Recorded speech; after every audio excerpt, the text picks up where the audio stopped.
Our story begins in 2006.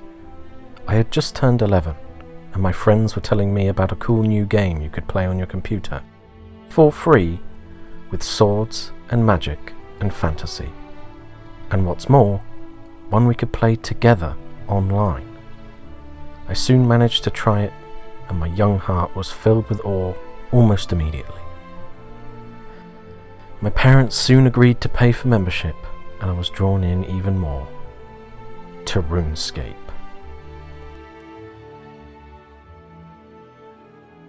A massive world to explore, populated with real people. Countless ways to play the game that was simple, easy to understand, and yet not shallow and boring.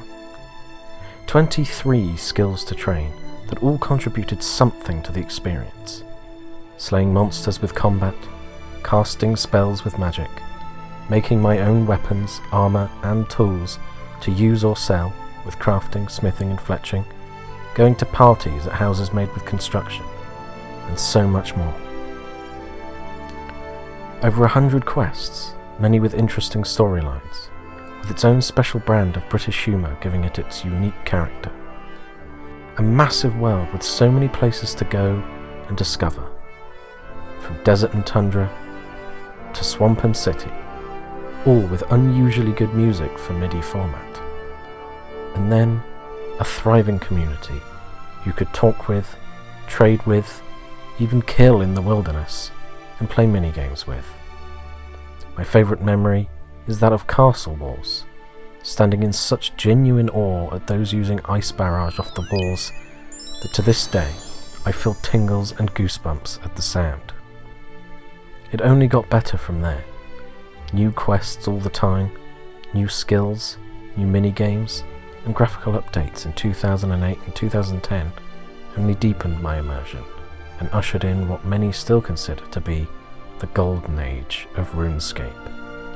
I met one of my best friends during this time, and even the girl who'd be my first love. And then came 2013.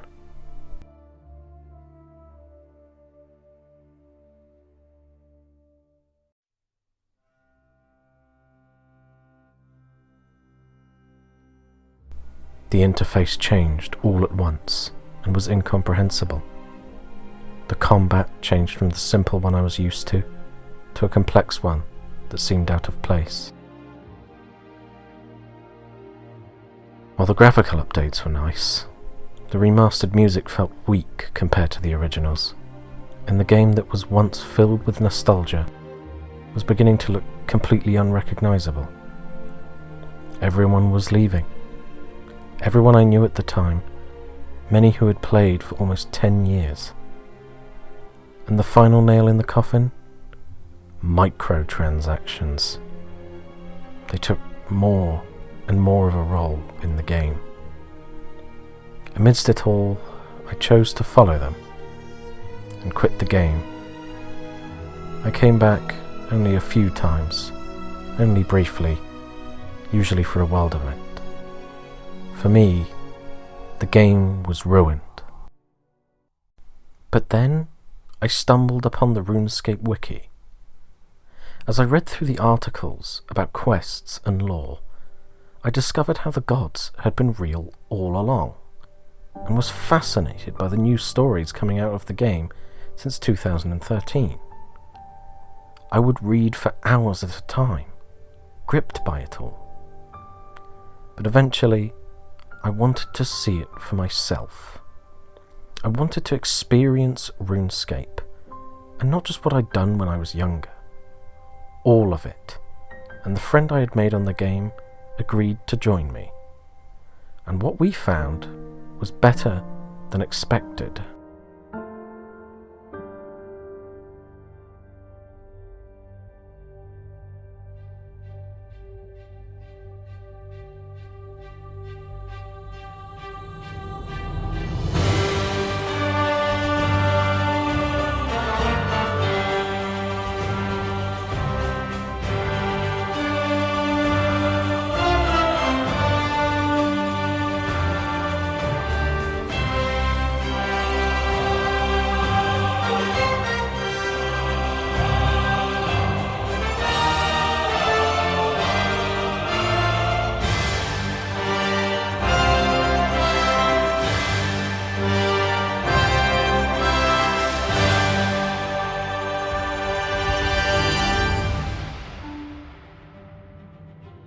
got the ingredients for Duke Horatio's cake, defeated the fairy godfather, Mother Malum, the Red Axe, and Elvarg. We met gnomes, pirates, elves, trolls, and the Fremennik. We prevented the destruction of the Dorgeshian goblins, joined the Temple Knights, saved Varrock and Mauritania from the vampires, tortured ourselves in the Temple of Light, brought back the Crystal City, investigated some very suspicious penguins. We learned of the mysteries of the Margaret, fought the Tsar, and angered the Dragonkin by becoming Stone Touchers. The Sixth Age came, and we met Guthix. We saw his story and his death.